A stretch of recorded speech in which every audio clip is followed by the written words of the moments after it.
এই নাও তোমার পিস প্যাস, এবার খেয়ে বলো দেখি কেমন হয়েছে। দেখেই তো মনে হচ্ছে দারুণ হয়েছে মাসিমা। কি হলো, তোরা খাওয়া শুরু কর। আপনারা খাবেন না? আসলে এই বাড়ির বউরা ছেলেদের সাথে একসঙ্গে খায় না। আর আমার কথা ছাড়ো, বিধবা মানুষের খাওয়া খুব যৎসামান্য। আগে অতিথিদের খাইয়ে তৃপ্তি পাই, তারপরে তো। নাও নাও নাও, খেয়ে বলো কেমন হয়েছে। কম তেল দিয়ে একদম ঝরঝরে করে বানিয়েছি। আর বাকিদের? মায়ের কল্যাণে এই ফিশ ফ্রাইস আমরা অনেকবার খেয়েছি। অসুখ বিসুখ, তারপর শরীর দুর্বল হলে মায়ের এই পথ্যটা মানে অমৃতের মতো লাগে। আপনার জন্য স্পেশাল বানানো হয়েছে। ঠাম্মার হাতে পিস প্যাসটা জাস্ট অসাম, তাই জন্য জ্বর হলে আমার খুব আনন্দ হয়। চুপ কর, যত অলক্ষণে কথা। তুমি খাও তো পরো মা। মাসিমা, এই পিস প্যাস এটা কি সাবেকি বাঙালি রান্না? নাম শুনে তাই মনে হচ্ছে নাকি? এ হচ্ছে দোআঁশলা রান্না, ইংরেজদের কল্যাণে এদেশে আসে। তারপরে বাঙালিদের রান্নাঘরে ঢুকে ওই বাঙালিদের হাতের ছোঁয়ায় একটু অন্যরকম হয়ে যায়। কি কেমন? অসাধারণ। ছোটবেলায় পাকালকে খাওয়ানো বড় ঝামেলার ছিল। ও তো একদমই খেতে চাইতো না। তখন ঠাম্মাই ওর জন্য পিস প্যাস রান্না করে দিত, আর সেই খেয়ে ছেলের পেট মন একেবারে ভরে যেত। আমারও তাই, পুরো অমৃত। আমার ঠাম্মা তাহলে এখনো রান্নায় ফার্স্ট। তোমাকে একটু দেবো, এখন অনেকটা আছে, ভাবলাম যদি কেউ খায়। না না, আমি এমনি দেখছিলাম। চোখে না দেখে একটু চেখে দেখো। মাসিমা, আপনাদের বাড়িতে রোজ এরকম এলাহি রান্না হয়? এত পদ? সে হয়, 2 রকমের মাছ, 5 রকমের তরকারি, ডাল, ভাজা, শুক্তো। আসলে তরিবাদ করে খাওয়ার চলটা বহুযুগ থেকেই বাড়িতে চলে আসছে। তার পুরোটাই অবশ্য মায়ের ক্রেডিট। এই বাড়ির বউরাও সেটা মানে। তা তো বটে। বিয়ের পর এই বাড়িতে আসার পর থেকে মায়ের কাছে যে কত রকম রান্না শিখেছি। আসলে কি জানেন মিসেস মিত্র, আমার ঠাম্মার হাতের রান্না এতটাই অসাধারণ, অফিসের কাজে বাইরে থাকলেও খাওয়ার সময় কিন্তু ঠিক এই বাড়ির কথাই মনে পড়ে। আর মা পারেও, যোগী বাড়ির রান্না একা তুলে দেয়।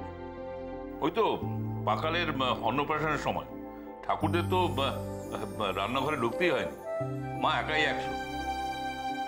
তাছাড়া আমাদের বাড়িতে বিয়ে তাহলে ওই ঠাকুরের সব মায়ের কাছে মানে রান্না বুঝে শিখে তারপরে হেসেলে ঢোকে। আর শুধু হেসেল কি বলছো দাদা, ভিয়েন, প্যান্ডেল, নহবত, অতিথি আপ্যায়ন, কোন বিষয়টা মায়ের নজর থাকে না বলো তো? এই বাড়ির বিয়ে মানে তো একেবারে দেখার মতন ব্যাপার একটা। মাসিমা, আরে এসো, আপনার হাতে সাজা পান খেতে চলে এলাম। বেশ করেছো, বসো। এ না। বাহ, পানের ডাবরটা তো খুব সুন্দর। আজকাল তো এসব জিনিস দেখাই যায় না। এ তো আজকালকার জিনিস নয়, দেখবি কি করে, বহু পুরনো, আমার শাশুড়ি মায়ের। এটার সাথে সাথে ওনার কাছ থেকে আমি পান সাজাটাও শিখে নিয়েছি।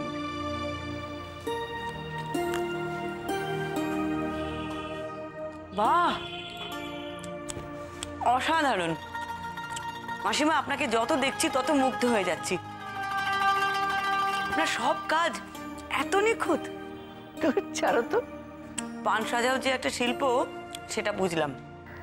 শোনো, একটু সময় আর যত্ন নিয়ে করলে অনেক সাধারণ কাজকেও অসাধারণ করে তোলা যায়। বাবা, আমি কাকে বলছি, এ কথা তোমার থেকে বেশি আর কে জানে। তুমি তো 2 হাতে ওই সংসার আর গোয়েন্দাগিরি একসাথে চালাচ্ছ।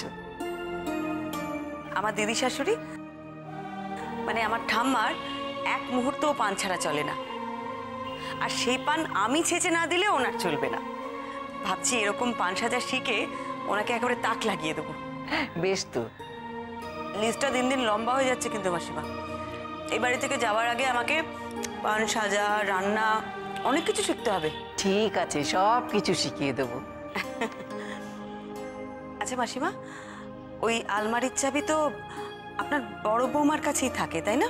হ্যাঁ, সে তো তখনই বললাম, বাড়ির বড় বউয়ের কাছে চাবি থাকবে, এটাই এ বাড়ির রীতি। আর চাবি তো ওই একটাই, তাই না? এই কথা কে বললো? ডুপ্লিকেট আছে তো। হ্যাঁ, কিন্তু ওই ডুপ্লিকেট চাবিটা আপনি কোথায় রেখেছেন সেটা তো আপনি ভুলেই গেছেন। তাহলে তো ওই একটাই চাবি হচ্ছে। কে বলেছে আমি ভুলে গেছি? আচ্ছা, এই চাবির কোনো ডুপ্লিকেট নেই? আছে তো, কার কাছে? মায়ের কাছে ছিল। এখন উনি সেটাকে কোথায় যত্ন করে রেখেছেন সেটা ভুলে গেছেন। আসলে বয়সের কারণে উনি আজকাল সবকিছুই প্রায় ভুলে যান। তাই ধরে নিন ওই চাবিটা আর নেই, এখন এই একটাই চাবি। ও, আপনার কাছে তার মানে ডুপ্লিকেট চাবিটা আছে? আছে তো, দরকার পড়ে না তাই বের করি না। আর একসঙ্গে দুটো চাবি বার করার দরকার কি?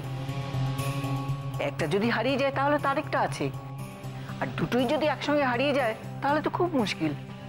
হ্যাঁ, ঠিকই তো। চাবিটা কোথায় মাসিমা?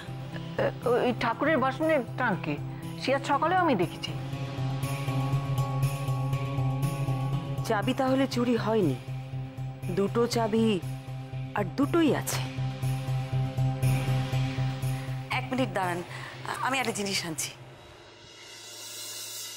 কি রে, তুই এখনো বসে আছিস? বের কর বের কর। ভালো করে দেখে এসছিস আশেপাশে কেউ নেই তো? আরে দূর বাবা, বলছি তো কেউ নেই। সবাই এখন খেয়ে দিয়ে ভাত ঘুম দিচ্ছে আর মা সেলাই নিয়ে বসেছে। কি বলছিস? বার করি তাহলে।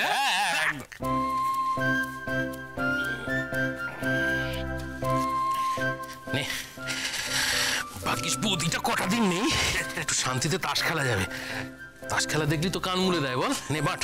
হ্যাঁ সেই তো, বলি না সত্যি কিরম জানো, তাস খেলতে দেখলেই রেগে যায়। আচ্ছা একটা কথা বলতো, তাস খেলতে কি বুদ্ধি লাগে না? কি বলছিস রে, বুদ্ধি, ধৈর্য, শক্তি, মেধা সমস্ত কিছু লাগে। ব্যাস ব্যাস, থাক থাক থাক, এরপর যা আরম্ভ করেছিস তাতে একটু পরে তাস খেলার সঙ্গে কুরুক্ষেত্র যুদ্ধকেও মিলিয়ে দিবি। দে দে দে দে দে দে।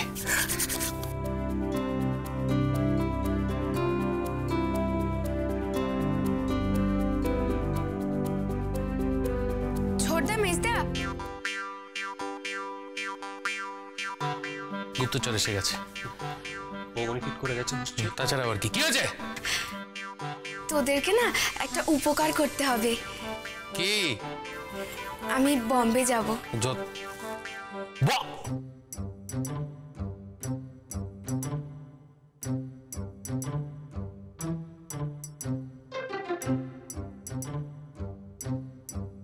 কোথায় যাবি? শুনতে পেলি না কি বললাম? কেন, কোথায়, কিভাবে, কেন? মানে এই কি বলছিস এসব? সিনেমার ভূত মাথায় চেপে নাকি? আরে না রে, আর যদি চেপেও থাকে, কেউ যদি মাথায় সিনেমার ভূত ঢুকিয়েও থাকে, ঝেড়ে ফেল মিমি। তুই এসব অ্যাক্টিং ট্যাক্টিং করেছিস কখনো যে পারবি? না না, ধর যদি করেও তাহলে বা মুম্বাই যাওয়ার কি দরকার আছে? হ্যাঁ, আমাদের এখানকার বড় বড় নায়ক নায়িকারা কি বম্বে চলে গেছিল? এক্স্যাক্টলি, বম্বে থেকে লোকজন এসে তাদের হাতে পায়ে ধরিয়ে বম্বে নিয়ে গেছিল পাঠ করতে। তবে অ্যাক্টিং যদি তোকে শুরু করতে হয়, কলকাতা থেকে শুরু করতে হবে, টালিগঞ্জ থেকে শুরু করতে হবে। তুই বম্বে যাবি? চুপ কর না, কি বলতে এসেছিলাম আমি পুরো ভুলে গেলাম। তুই বলতে এসেছিলি তোর মাথায় সিনেমার ভূত ঢুকেছে, এতক্ষণে সে ভূতটা বেরিয়ে গেছে আশা করি। মনে পড়েছে, মনে পড়েছে, আমি তো বম্বে যাবো বলে এসেছিলাম। এতক্ষণের গান পুরোটা মিথ্যা গেল, বুঝলি? আর এই ভুলো মন নিয়ে ও নাকি মুম্বাই যাবে সিনেমা করতে। তোরা থাম না, আমার কথাটা শোন। আমার ফ্রেন্ড শর্মিলা, ওর বিয়ে। বিয়ে? হ্যাঁ। কারা এখানে এত রাতে? কথা তো কিছু শোনা গেল না।